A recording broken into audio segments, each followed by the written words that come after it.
dheeressu jirta humaatii miti asiitaatu salafni saaliini sahaabota taabi'iyyoota atbaa taabi'aat irratti dubbatamu. Ragaa Quraanaa fi hadiisa keessa. Aqwaala la inni deebisaaf aqwaala aalimaniiti habibi. Aqwaala aalimanii beeyneen dubbannu beeytee amma kaisa qabu bakka kanatti qabu dandeenya amma bakka kanatti maaliif mee haasawaa gaafee takka isin dhaggeeffanna. Laalisku gaafii irratti amma aqwaala ulamaa ni itti aqwaala ulamaa keessa jiraate Quraana keessa jiru. Haya aqwaala ulamaa san himuu qabaa mire deebi'ee gaafii biraa aqwaala ulamaa ni amantaa jechuun ni deemu. Yoo inni kana ni amana Haalidirra gaafii takkan qabu. maa inkaarta jechuu deemu. Hamza meetilleen gaafii gaafadhu Hamza naa gaafii gaafadhu. Gaafii takka qabu. Haalidirra hin gaafii takka qabu. Haalid gaafii takkitti gaafatte deebisaa osoo arganne maa gaafii biraa dheeyitaati. Gaafuma takkitti gaafatte. Miti jajjee fiiguu bara.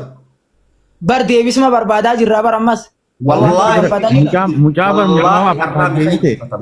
Mucuma afaan beekte. Tun xabiyaatee sanii wacuuni waan isin irra laalluun qabnu. Hamzaa maal jette? Mee Hamzaa Sheekh Jaabir ati uska Hamzaa maal jette? Akkin jeeti gaafii takkitti gaafatte deebisaa fatiirraa argadhume gaafii gubbaan hin gaafatini nuufillee nuti namni dillee as jala jirru kunillee waa adda baruu teenya sa'aa tana subii teenya. Gaafii gubbaan hin gaafatini gaafuma takka gaafadhu deebisaa irraa. Dubbiin Hamzaan Haajijee tanaa bareedduudha bakka laalaale alfaatii irraa yeroo gaafatte deebisaa irraa eeggadhuuji. Akkasumaame alfaatii irraa amma deebisaan an eeggadhu maali jecha aqwaala ulamaa'idhaa salafus saalihiin kan isaan jaaniin san itti amantamu itti amantu yookaan itti namana yookaan itti namanu. Aboo laalaaga Hamzaa Sheekh Jaabir nurraa dhiise. Wallaahi zulmi jirta gaafii biraati. Ni beeyta zulmi jirta wallaahi gaafii biraa gaafii. Itti amantaa hin jirtu maafi daree maafi yookaan waan laala. Waan ifiitti amanurraa naaf fidu waan itti amanu ta'e ifiitti amanu tani naan itti amanurraa naaf fidu qa. Aqwaala ulamaa'iidhaa. Aboo Hamzaa nu dhiisi Hamza bar nu dhiisi haati daanyaan taane daanyaa miti nu dhiisi. Hamza hin taatu laal. Bar deebisaa irraa eeggadhu jaani. Bar deebisaa irraa eeggadhu jaani alfaatii kanarraa. Alfaatii an deebisaan sirraa barbaada waan nama jeetan irratti alfaatii deebisaa. Haalitti dhaggeeffadhu waan si gaafadhu mee gaafatamuu dhuftee beekeetiin kun waliin ta'u jirta malee. Antana booda wanni gaafadhu hin jirtu bar gaafii tana naa deebiin ganaa gaafii ta'eeti. Akkatti biyyee fi niyyaamini dhaggeeffadhu waan namni siin jiru. Namni haaraa biyya niyyaamaan jiru. Dhaggeeffadhu gaa waan siin jiru. Uummanni nagaya girgir jaamalee maayikii banate. Silaa abbaa manaa dhaggeeffataa ta'uudha qabaa maali sii qofa dubbatee maal maali. Aboo dhaggeeffadhu alfaatii haasa'u jira gurbaani. Haalli akkin jeetiin. Salafiyyi jaanii ifyaamuu ragaa qabdamuun qabdu habibi. Ragaa qabaachuu ifyaamuun ni taati ni jirti salafus saalihiin jaanii yaamuun ni jirti tana deebisi tana itti ni amantaa ulamaa hin jette itti ni amantaa tun gaafii biraa tafa guyyaa an salafiyyi irraan si gaafadhe waa'ina si gaafadhe naa deebisi. Bar tana duraanuu ni jirti siin jaa jiraami taamma jette tanarratti amane yoo jecha ulamaa hin agarsiisi ragaan irra qaree jecha aqwaalaan agarsiisi yookaan agarsiisi yookaan itti nama jee bira hoji. Haalli dilaa ijoolleen tun nadda barsii jechuu jiran obsaan faani yoo dhugatti ragaan qaban waan obsaan dabarse dhiisi hin jirtu haa ragaa malee fudhu haa jecha aqwaala ulamaa san agarsiisi isaan salafus saalihiin jaaniin san agarsiisi. Salafiyyi irraa haasa'uu dhufne salafiyyi ragaa qabdamuun qabdu waan kana narratti qaray dafii Haalid. Osoo salafa osoo mirkaneessine salafiyyiin naaf yeeti irraa sonyu tabi. Salafus saalihiin ulamaa hin jetteen san agarsiisi. Irraa fudhadhu amantu salafiyyi jaanii fi yaamuun akka amantaa islaamatti ta'amuun ta'u. Ni tahaa jette ragaan qaree yoo ragaan qabaanne qayyara Ustaaz Hamzaa dhiifamaa wajjin. Wanni ati fidatte san naa mirkaneesse kitaaba bani an kitaabaan ragaa banu deemu wallahi kitaabni na bira guutu waan Khaalid deebisu kitaaba malee hin jirtu. Dhaggeeffadhu waan isin jiru. Ulamaa jette san ragaa fide kitaaba bani. Salafarraa naasuu siifteetii erga achi deemte saalii itti dabalate. Daqiiqaa sadiin kannaaf Khaalid gaafii kana deebisuu qophiidha moo qophii miti nama biraatiif hin dabarsa daqiiqaa sadiin. Ulamai jette san osoo finne maaliif buufuu? An ulamai san naafidi ulamai san yoon naafideen itti amana ulamai naafidi malee jecha qeeti itti amanu alfaati. Deebisiif jaan eenyu ulamain sheekha hamtu jee alfaati. Sheekha hamtu jee akkas. Maal Muhammad salafus saalihiin Ama akkam ta'u salafu saalihin akkam ta'u. Salafus saalihin ulamaa ijjeen jenne. Salafus saalihin ulamaa ijjeen jenne. Salafus saalihin ulamaa ijjeen jenne. Kan hoggaa dhumte gaddeebiseetiin obsa ol baasan rakkoon qabu. Salafa saaliha ulamaa Abu Hamza eenyaan jarjariin hawaani fi inni dubbate tana kitaaba irraa kanaaf dubbatu waan fi dubbate irraa. Wallahi wa billahi wa min jirtu isaaje baasi jin Hamza Sheikh Jabir. Khalid. Baasi jin. Akana agonu Muhammad Bayan. Assalamu alaikum. Akana agonu yookaan jara keenya. Obboleessa wallahi yoo ija haqaatin. Haqaaf yoo teessan baasi jin. Muhammad Bayan. Muhammad Bayan kiyya naabsi. Muhammad Bayan maqaa sana jijjiiruu. Hayya horo amma booda yeroo takala obboleessa yeroo takana dhage haro eenyu gaa laalaro laal akkaji alfaateeto ulama aqwaala ulamaayitiin sibi ulamaayi jeeji aqwaala ulamaayitiin ulamaayin jettisa ragaa mee fiidee bire yaabbolo saaboo qabrii qoba yoo haqa barbaanna qajettan taatan ragaan nu as fidaa jiin gaasa haa fiduu fi Amma bayaanicha irraa kan bitanii. Naabsi. Amma bayaanicha irraa kan bitanii wajjin Mama bayaan anke laal salafa jechuu haddisii lafan siiqaa. Salafa jechuu haddisii lafan siiqaa. Salafa Akana agonu laal. Akana agonu. Muhammad Bayan. Saa walirraa illee gubneeti hawaasa irraa illee gubne. Humaan qabu ammoo waan barre hanga irraa barreefu. Haa ta'u gizee gargari illee haga akka waliin galletti saddabuun numa jirti. Humaa rakkoo hin qabu bara.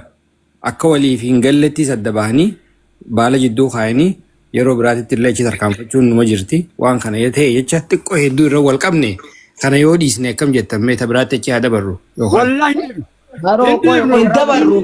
Ulamaa irra yoon kijiba kaa'u baate alfaatiin haa kijiba ulamaa irra yoon kijiba kaa'u baate. Ejjera kana namti gaafi maal Karaan gabaabaan mataa kana qabu qabu maali beektaa? Karaan gabaabaani. Muhammad Bayan ol baasaati. Muhammad Bayan ol baasaati. Amma Khalid Muhammad Bayan amma dura baza see gabbuu hin danda'u jaasa'u. wallahi baza Hamza ulama irra kijiba kay alfaati Alfati ati shayni ati jettu ni jira. Khaatiyatteen amma kaisaan qabaniin kun ni jira. Way hakanuma jibbitan way hakanuma jibbitan way hakanuma jibbitan. Sana qabadiin hin dhabe husii keessa deemu jiranii. Dhage amma dhaabbadha. Husii keessa deemu jiranii haroo keenya. Dhaabuu buta akka dhaabu alfaati naa dhaabu. Obboleeyyan namni humni takka qaceelloo gurra banaa dhageeffadha.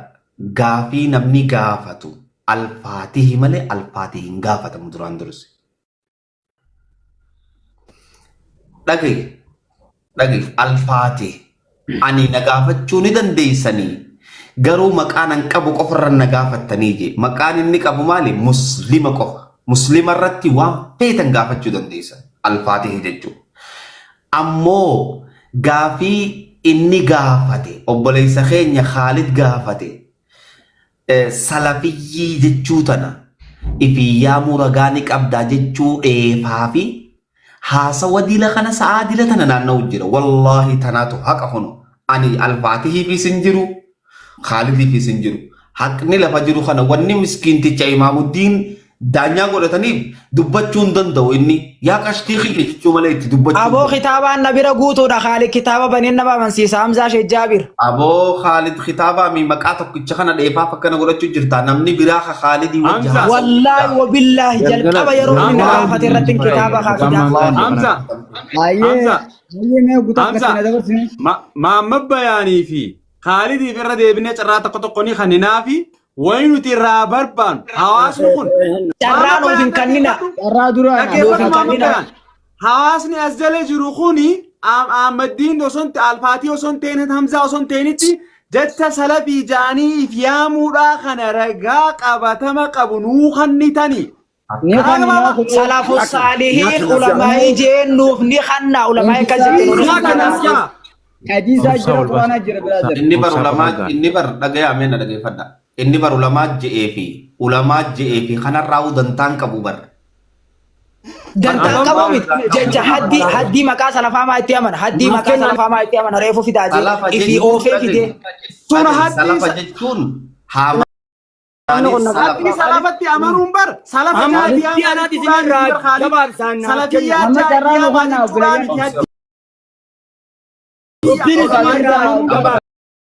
Alla wacanga way magala gomte magala Zamzam na dhagahame bista. Gaariidha, okay?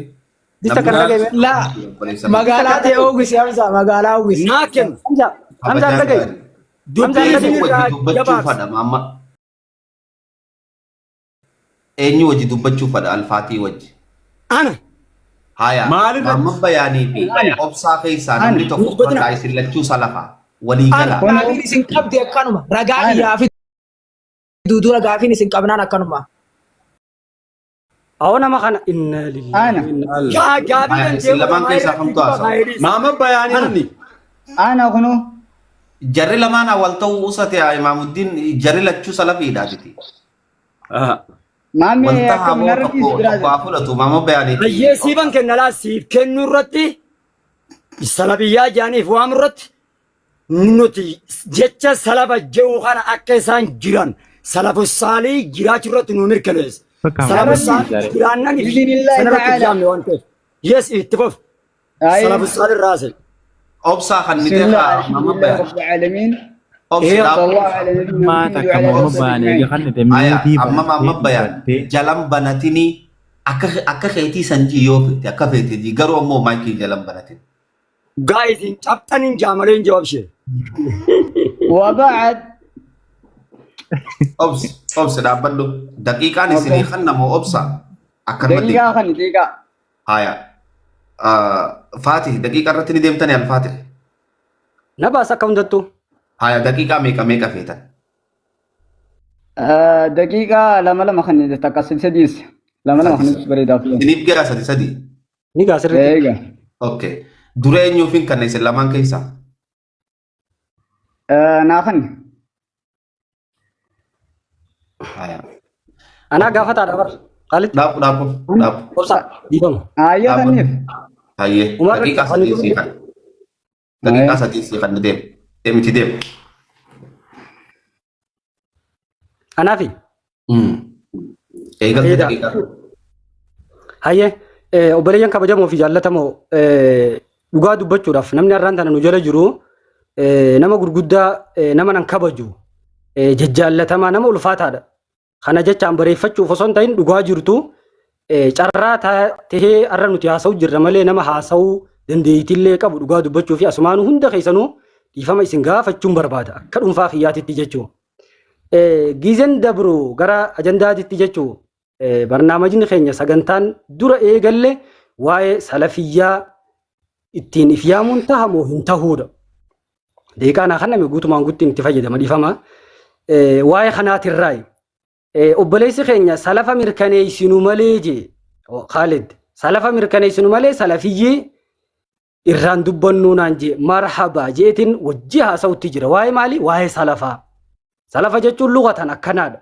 Warri isa dura dabrilleen obsaan kunilleen na wajji haasa'u ture akkanumatti Muhammad Bayaanilleen Khalid deemnee salafa haddadaa dhufee saaliha itti daballaa jee.